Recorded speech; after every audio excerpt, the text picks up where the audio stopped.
My name's Scott Tibbles with the Investing News Network, and today I'm having a chat with Remi Piet, Senior Director at America's Market Intelligence. Thank you for joining me, Remi. It's a pleasure as always, Scott.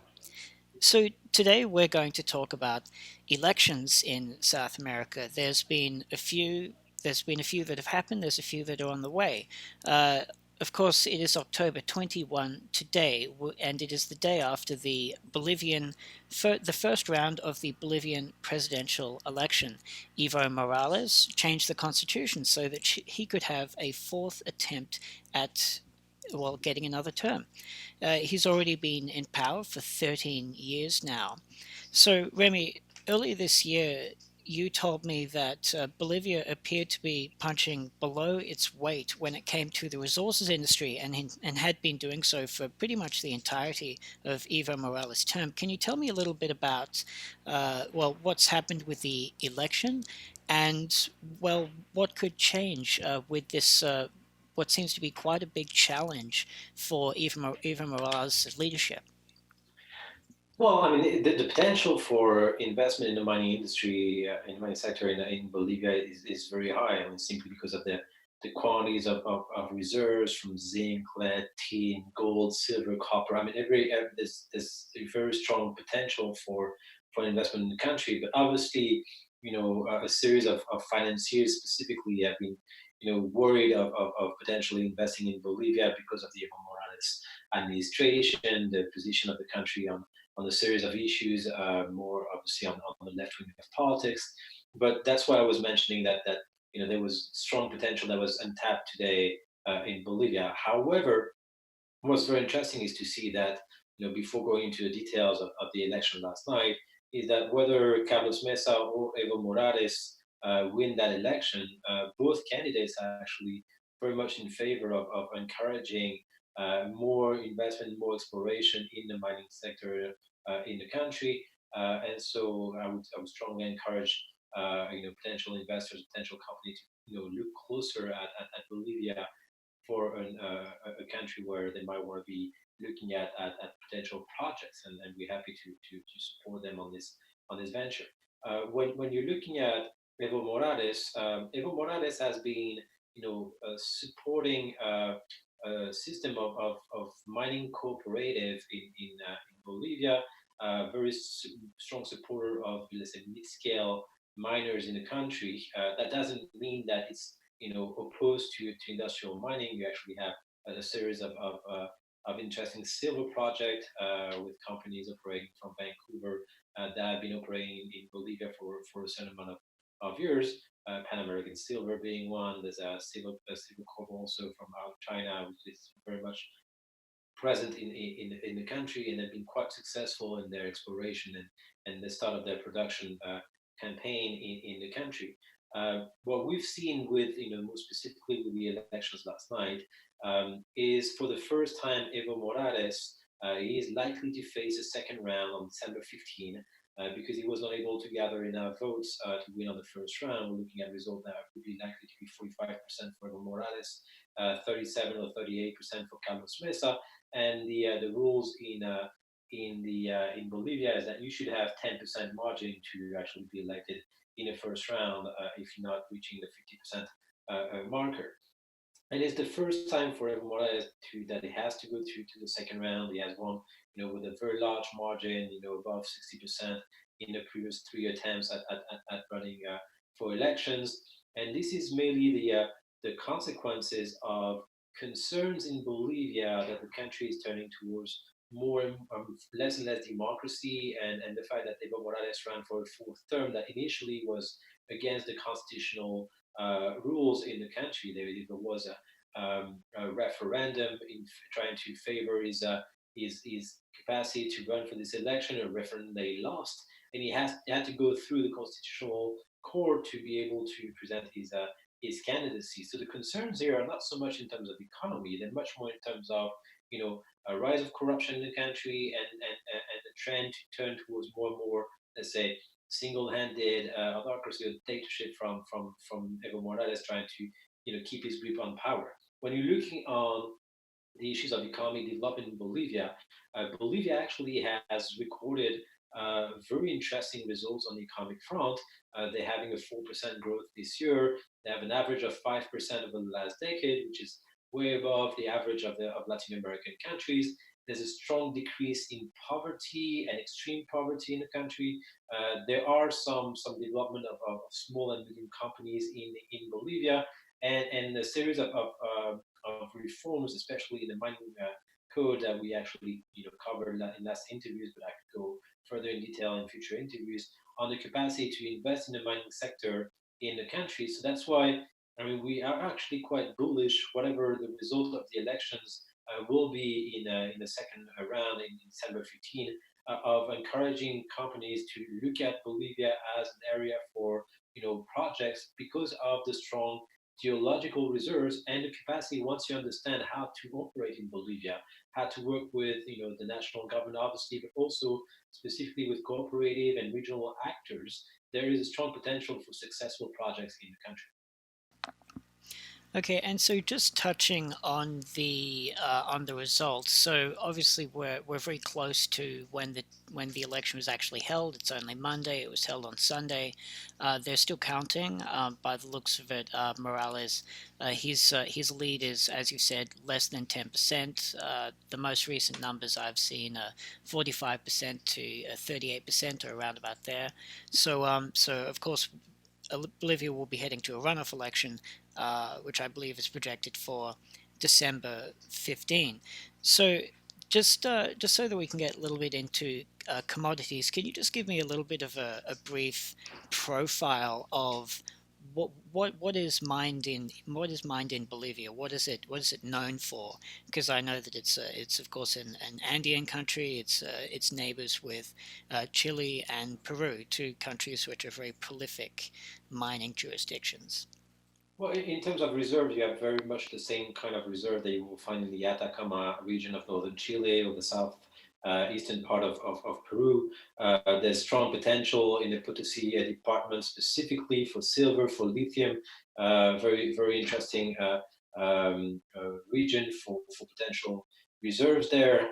New Pacific Metals has been very successful in exploration efforts in the country. Same thing as a Pan American Silver. So you do have some pioneers in the mining sector. Now, what is Bolivia known for in terms of its structure and political economy structure? It is a country which is led by the MAS, the Morales administration, that has been very keen on being cautious of how to liberalize the economy. It has been put, on the side of liberalization with a strong dispute with the U.S. and there's clearly no favorable positions and diplomatic relationship with the Trump administration today, as it was the case since the very early years of Morales under the Bush administration.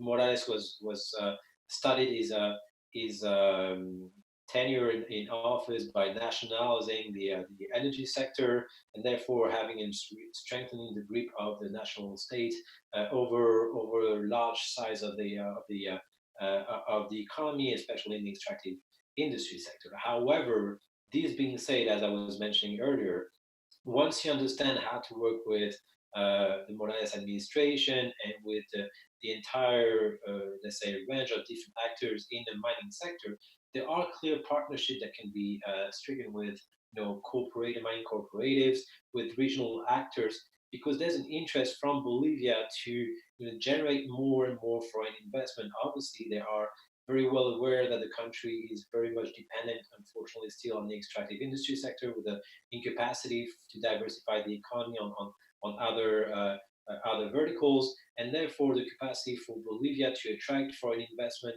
is very high. And we've been working in Bolivia for quite some time now, so we understand how to operate and navigate through the administrative channels and finding the ways to work with the correct partners in Bolivia. And once you have this clear picture, the capacity in terms of exploration, in terms of mitigating potential risks, because I mean we should not understate the element of risk that there is here, both in terms of security, in terms of understanding the indigenous factor in Bolivia, in understanding how to navigate with a series of red tape, but also with, as I'm saying, the cooperative layer of informal slash let's say small scale or mid scale mining, then there is a place for industrial actors and there is a place for large scale mining in Bolivia that will actually receive quite an open ear from the authorities in La Paz, all the economic actors and financiers locally from Santa Cruz de la Sierra, for example, because this country is fascinating when you actually look at the composition of different let's say regional interests and indigenous or let's say more different actors. Whether you look at Santa Cruz de la Sierra, you got La Paz, Potosí, Cochabamba. All those different regions are very much unique. Talking about navigating the red tape in Bolivia, is Bolivia a country that is known to be, well, a country that adheres to the rule of law, or is it a little bit of a sort of touch and go situation for miners operating there? Yeah, I mean, yes and no. First of all, keep in mind that Morales has been in power for more than a decade today, and once you have a situation where the same team has been in place, you often have issues of, let's say, increase of red tapes, a certain amount of redundancies, a certain amount of rent-seeking actors that you have to be very cautious about. Okay, the second level that you have to be also very much aware is obviously the position of Bolivia on international markets. Today, you will not find easy sources of financing from international banks that would finance any kind of large scale investment in Bolivia. Now that this has been actually clarified, you still have key investors that might be interested in being present in Bolivia. Um, the fact that you have a country understand its potential for mineral industries that has already some kind of a track record on somewhat successful exploration and development of operation with, as I was saying, New Pacific Metals, with Pan American Silver, and understand also the importance of developing more and more the lithium industry and also silver, gold, and copper potential of the country, shows that there is a general interest from different actors in the past to support the development and the rise of large scale mining operation. Now, this once you actually engage into Bolivia, then it is very much what will make or break your investment is the capacity to interact with the social actors, mid-scale miners, understand the different economic and political key players and key stakeholders around the mining site, and this is unique in Bolivia. As I was saying, the indigenous communities are very strong. The local landlords and the local key power brokers are very unique in their capacity to feed into a project. So it is developing key relationship. It is building alliances at the local level together with national level, and that will be the case whether or not Evo Morales gets reelected or Carlos Mesa gets elected.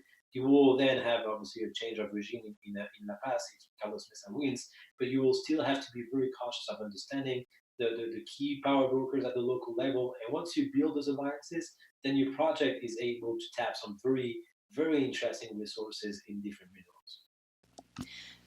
And just wrapping up on Bolivia, where can you see this election going? Do you think that time is up for Evo Morales, or could he well pull through? Well, we very much have to weigh the final result, obviously, but if he's above 45 to 46%, he does have just a short margin to go to be able to get elected. However, this election will be, whether or not he wins, will be a clear signal of the fact that he has to think about the next step. There was clear discontentment in the streets of especially Santa Cruz de la Sierra, but also even in La Paz, which is a stronghold of Morales. There was some discontentment towards against this capacity of Morales to seek re-election despite having lost the referendum. So we will see some kind of a transition, even if Morales is elected within the mass, probably. And if he actually loses that election to Carlos Mesa, then it becomes a whole different ballgame. But you have to keep in mind that then Carlos Mesa will have been elected with a very short majority of votes because he's trailing in the first round, and that there's still widespread, let's say, support to the economic reforms and economic result that Morales was able to achieve.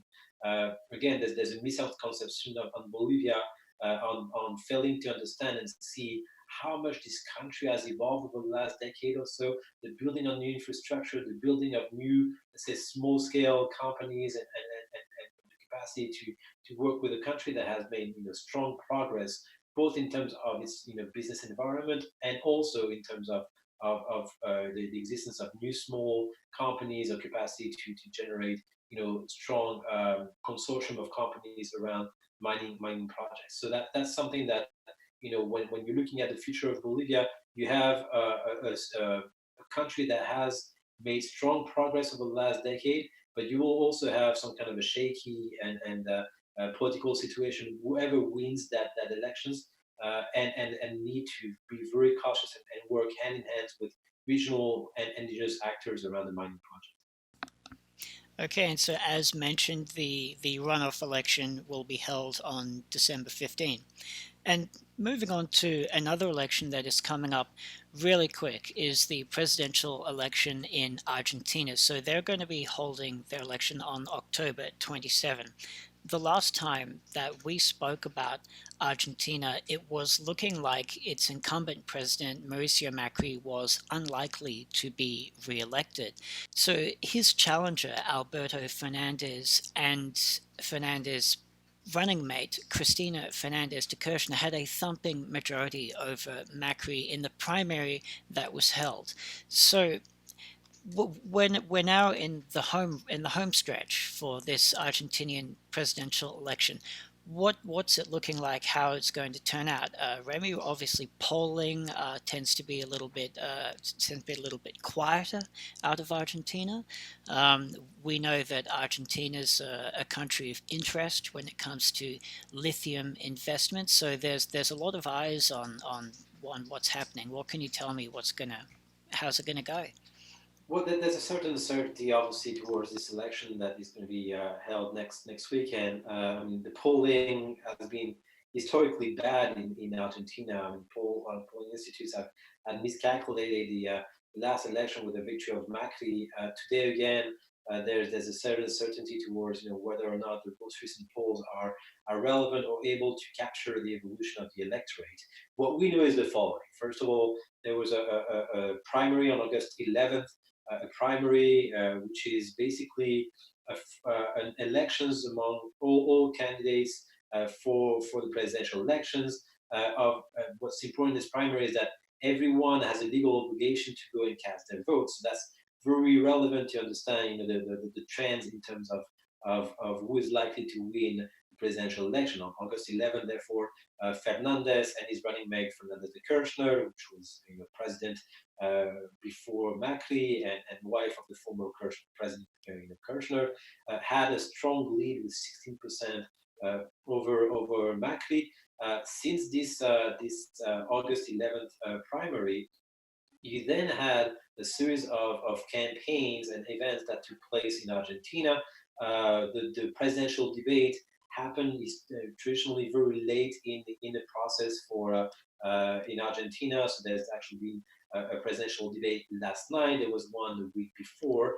So they're just before the actual elections. And in those debates, we've seen a series of evolution in the race, especially with the attempt from Macri to catch up with the speed and propose a series of new measures and calming measures. Specifically, he has officialized a decision that his potential future second administration would support the small and medium companies with a series of support to the exploitation capacities, a series of promises towards the young population that has been left on the side of formal economy, trying to help them formalize their operations. He's been trying to promote diffusion and development of better internet network through optic fiber throughout the country. So a series of new promises for Macri. Whether this is going to be enough to help him catch up with the lead from the Peronist candidate is hard to grasp, and the 16% lead is really large. The question remains whether or not in that primary people turn towards Fernandez against Macri just to sanction Macri before then the official and real elections on October 27th, or if it is actually a very clear message that Fernandez will actually come to power and have a return of the Peronist Kirchner Fernandez um, administrations in Buenos Aires. In that case, obviously, there's some concerns for the mining industry. First of all, we need to say that both Macri and Fernandez will be pro-mining president, but the way that the support to the mining industry will be implemented will be very much different from whether Macri is re-elected or if Fernandez arrives to power. If Macri is elected, we're seeing a continuing attempt at internationalizing Argentina, at securing support from international banks, at trying to foster international investment in the country. If it's Fernandez who's elected, then we will see again a more, let's say, potentially less transparent politics in Argentina, support to more local actors, definitely still a support to the extractive industries, and Fernandez is actually on record saying that he will do whatever he can to try to generate US currencies to maintain the economy of Argentina. And there's not 20,000 ways for Argentina to generate foreign income. It has to go through either the farming industry, but more likely the extractive sector. And so we will see probably positive policies, whoever is elected in Argentina, but the way to operate in the country will be much different. You will have to have much stronger due diligences and much stronger understanding of who are the key stakeholders if Fernandez is elected. If it's Macri, then you have a more transparent scene, obviously, in terms of foreign investment. But in both cases, anyway, you have to be very cautious of understanding the local realities. If you operate in Mendoza, in Chubut, in San Juan, in Santa Cruz, all those mining jurisdictions inside Argentina, the way to operate in those jurisdictions is very much different from one another because the actors that actually have a strong impact on how you can be successful in your mining investment differ from one region to the next.